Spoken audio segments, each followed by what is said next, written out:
Hello friends, स्वागत है आप सभी का स्टडी लैब 2.6 में। तो फ्रेंड्स, इस वीडियो में हम लोग क्लास 10 के अति महत्वपूर्ण क्वेश्चंस, ऑब्जेक्टिव क्वेश्चंस को सॉल्व करूंगा। ठीक है दोस्तों, अगर आप भी बोर्ड एग्ज़ाम की तैयारी करते हैं या देने वाले हैं तो इस वीडियो को शुरू से अंत तक जरूर देखिए। ठीक है, तो चलिए आज का पहला क्वेश्चन है, काली चूना का रासायनिक सूत्र क्या है। आज का काली चूना का रासायनिक अनुसूत्र क्या है। पहला ऑप्शन दिया हुआ है CaOH2 OH के होल 2, CaO, CaCO3 और CaHCO3 के होल 2। तो चलिए फ्रेंड्स, इसका कौन सा आंसर होगा। तो फ्रेंड्स, काली चूना का रासायनिक सूत्र होता है CaO। चलिए अब नेक्स्ट क्वेश्चन को देख लेते हैं। चलिए नेक्स्ट क्वेश्चन में दिया हुआ है, जल के वैद्युत अपघटन में कैथोड पर कौन सा गैस मुक्त होता है। जल के वैद्युत अपघटन में कैथोड पर कौन सा गैस मुक्त होता है। Option A oxygen, option B hydrogen, option C hydrogen और ऑक्सीजन और हाइड्रोजन और ऑप्शन डी ओजोन। चलिए फ्रेंड्स, तो इसका क्या आंसर होगा। तो जो फ्रेंड्स, जल के वैद्युत अपघटन पर कैथोड पर जो गैस मुक्त होता है वो क्या है, हाइड्रोजन। चलिए अब नेक्स्ट क्वेश्चन को देख लेते हैं। चलिए नेक्स्ट क्वेश्चन करा बेकिंग सोडा। नेक्स्ट क्वेश्चन करा बेकिंग सोडा का रासायनिक सूत्र क्या है। ऑप्शन ए NaHCO3, ऑप्शन बी में दिया Na2CO3 इंटू 10H2 और ऑप्शन सी में दिया CaOH के होल 2 और ऑप्शन डी में CaCO3। चलिए इसका जो राइट आंसर होगा फ्रेंड्स, इसे लगाइए।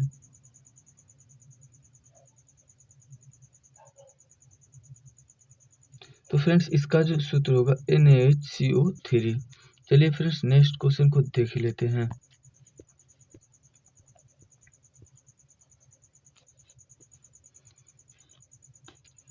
अब देखिए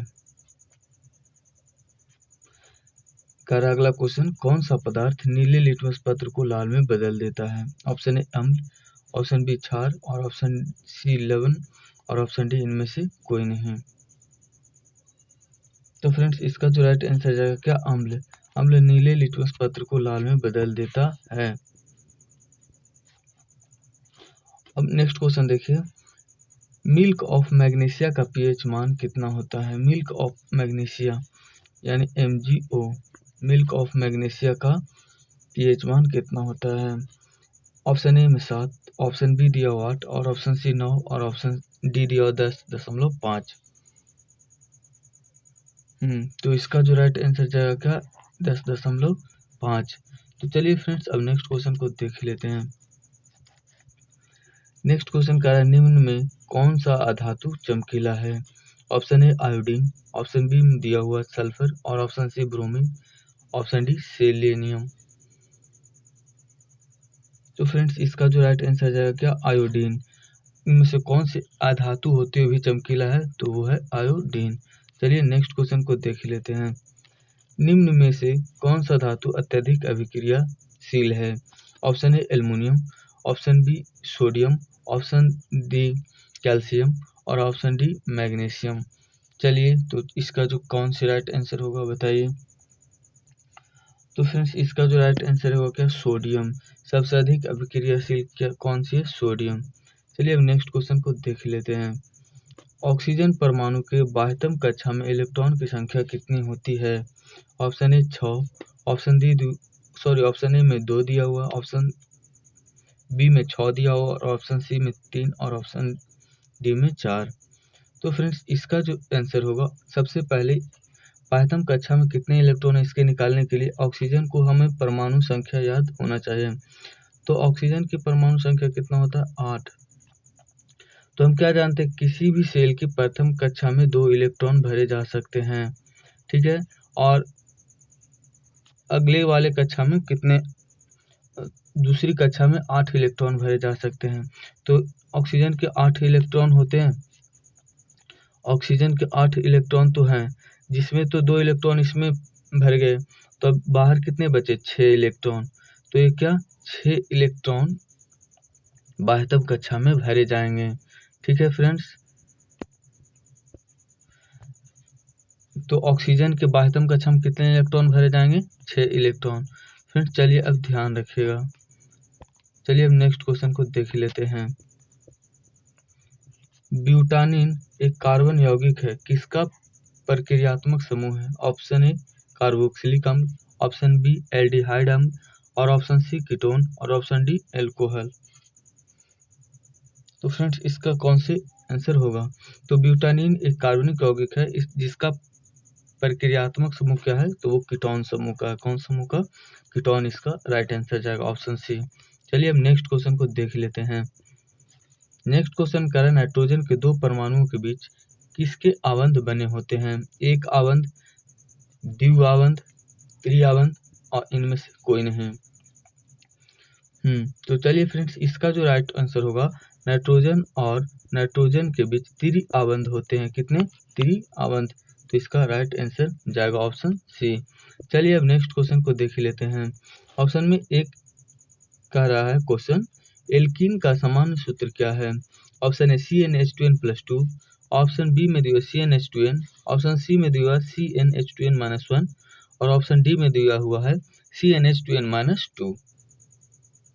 तो फ्रेंड्स इसमें देखें, एल्कीन संतृप्त हाइड्रोकार्बन्स में बात की जाए तो तीन समूह होते हैं। एक एल्केन, एल्काइन, एल्केन और एक एल्काइन। एक तो एल्कीन है ही, तो एल्कीन का सूत्र क्या होगा? CnH2n।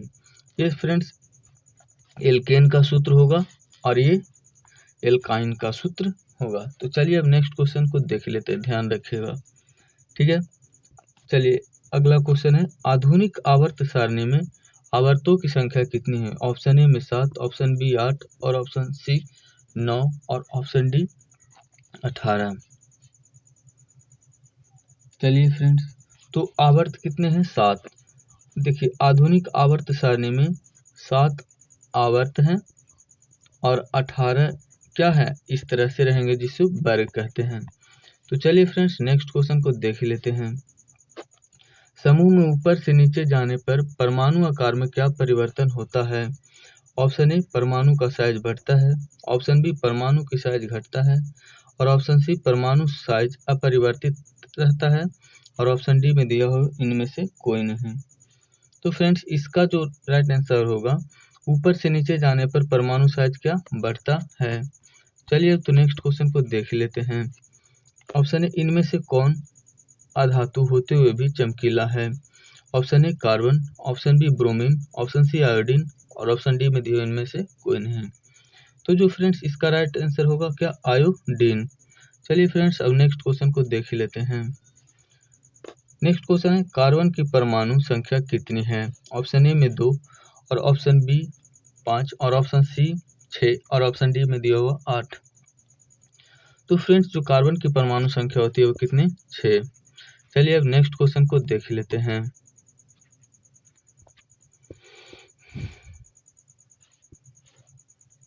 लोहे से जिंक को लेपित करने की क्रिया को क्या कहते हैं? ऑप्शन ए में संक्षारण, और ऑप्शन डी में गैल्वेनीकरण, ऑप्शन सी में पानी चढ़ाना, और ऑप्शन डी में विद्युत अपघटन। तो फ्रेंड्स इसका जो करेक्ट आंसर होगा क्या? गैल्वेनीकरण। अब चलिए नेक्स्ट क्वेश्चन को देख लेते हैं।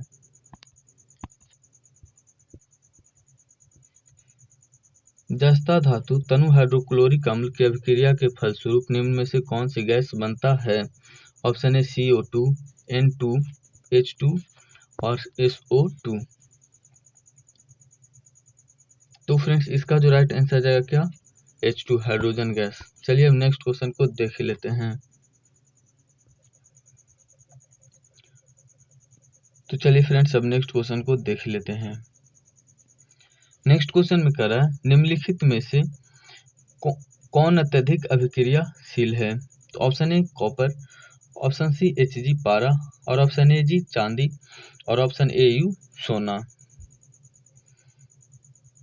तो फ्रेंड्स इसका जो राइट आंसर होगा क्या? कॉपर। कॉपर इन सभीयों में सबसे अधिक अभिक्रियाशील है। चलिए अब नेक्स्ट क्वेश्चन को देख लेते हैं।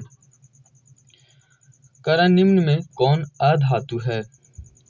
फेरम यानी फेरस लोहा, कार्बन, एल्युमिनियम, Au यानी सोना।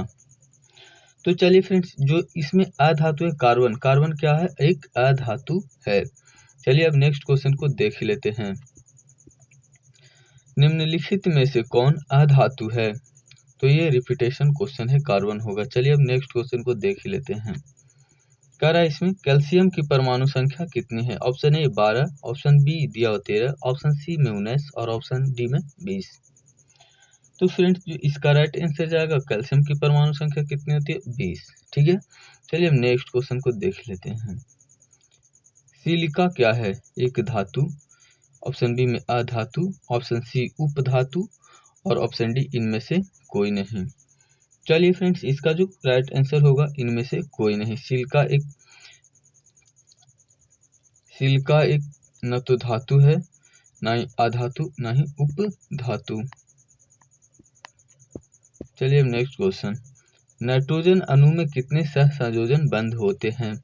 ऑप्शन ए 1 और ऑप्शन बी में दिया हुआ है 2 और ऑप्शन 2 में 3 और ऑप्शन 3 में 3 दिया हुआ है यानी सी में, और ऑप्शन डी में 4। तो फ्रेंड्स इसका जो राइट आंसर होगा, नाइट्रोजन अणु के कितने सहसंयोजक बंध होते हैं? तो फ्रेंड्स इससे पहले हमने देखा था नाइट्रोजन और नाइट्रोजन के बीच में ट्रिपल बॉन्ड होता है, यानी त्रिअबंध होते हैं। तो चलिए अब नेक्स्ट क्वेश्चन को देख लेते हैं।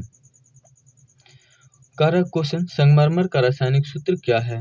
CaCO3, ऑप्शन बी में दिया MgHCO3 के होल ट्वाइस और CaHCO3 के होल ट्वाइस और फिर दिया हुआ ऑप्शन डी में MgCO3 के होल ट्वाइस। तो इसका क्या करेक्ट जाएगा? संगमरमर का रासायनिक सूत्र CaCO3। तो चलिए फ्रेंड्स अब नेक्स्ट क्वेश्चन को देख लेते हैं। कह रहा कौन सा एंजाइम एमल्सीकृत वसा का पाचन करता है? Option A pepsin, option B में दिया ट्रिप्सिन, ऑप्शन सी में लाइपेज और ऑप्शन डी में दिया इनमें से कोई नहीं। तो चलिए फ्रेंड्स इसका जो करेक्ट आंसर हो जाएगा क्या? लाइपेज। कौन सा एंजाइम एमल्सीकृत वसा का पाचन करता है? तो लाइपेज। चलिए अब नेक्स्ट क्वेश्चन को देख लेते हैं। नेक्स्ट क्वेश्चन है, लाल रक्त कणिकाओं को कौन लाल करता है? जैसे लाल रक्त कणिका है को लाल कौन बनाता है? ऑप्शन ए तांबा के यौगिक, ऑप्शन बी लोहे का यौगिक, ऑप्शन सी लवण के यौगिक और ऑप्शन डी में दिया इनमें से सभी। जो फ्रेंड तो इसका राइट आंसर होगा लोहे का यौगिक। जो रक्त कणिकाओं को लाल कौन बनाता है? तो लोहे की यौगिक। चलिए फ्रेंड्स अब नेक्स्ट क्वेश्चन को देख लेते हैं। इनमें कौन फल पकाने के लिए प्रयुक्त होते हैं? Option A auxin, option B gibberellins, option C ethylene और ऑप्शन डी में दिया साइटोकाइनिन। तो फ्रेंड्स इसका जो राइट आंसर होगा क्या? एथिलीन। चलिए अब नेक्स्ट क्वेश्चन को देख लेते हैं। नेक्स्ट क्वेश्चन, वह प्रक्रम जिसके द्वारा जीव अपने जैसी संतान उत्पत्ति करते कहलाता है? ऑप्शन ए जनन, option B diaphragm, option C निषेचन और ऑप्शन डी में दिया हो भ्रूण। तो फ्रेंड्स इसका जो राइट आंसर होगा क्या? जनन। जनन के द्वारा अपने जैसे संतानों की उत्पत्ति करते हैं। चलिए अब नेक्स्ट क्वेश्चन को देख लेते हैं। समान प्रसंकुचन रक्तदाब होता है? ऑप्शन ए में दिया हुआ 80 mm, option B 100 mm, option C 120 mm और ऑप्शन डी में दिया 130 mm। तो फ्रेंड्स इसका जो राइट आंसर जाएगा क्या? 120 mm। चलिए अब नेक्स्ट क्वेश्चन को देख लेते हैं। ये क्वेश्चन नेक्स्ट कह रहा है, पत्तियों में प्रकाश संश्लेषण द्वारा बना भोजन पादप के अन्य भागों में किसके द्वारा भेजा जाता है? Option A xylem, option B phloem, option C रंध्र और ऑप्शन डी इनमें से कोई नहीं। तो फ्रेंड्स जो भोजन पादपों में अन्य भागों में भेजा जाता है वो फ्लोएम के माध्यम से। अगर जल की बात की जाए, जल तो जाइलम के माध्यम से भेजा जाता है, जाइलम द्वारा। तो इसका राइट आंसर जाएगा क्या? Option number B phloem. ठीक है फ्रेंड्स, तो फ्रेंड्स आई होप ये वीडियो आप सभी को अच्छा लगा होगा। तो फ्रेंड्स वीडियो को लाइक शेयर करिए और चैनल पे पहली बार आए तो चैनल को सब्सक्राइब करके बेल आइकन को ऑन करिए, ऑल पे सेलेक्ट कर दीजिए ताकि जब भी वीडियो अपलोड करूँ तो आप तक नोटिफिकेशन पहुँचते रहे। जय हिंद, जय भारत, टेक केयर।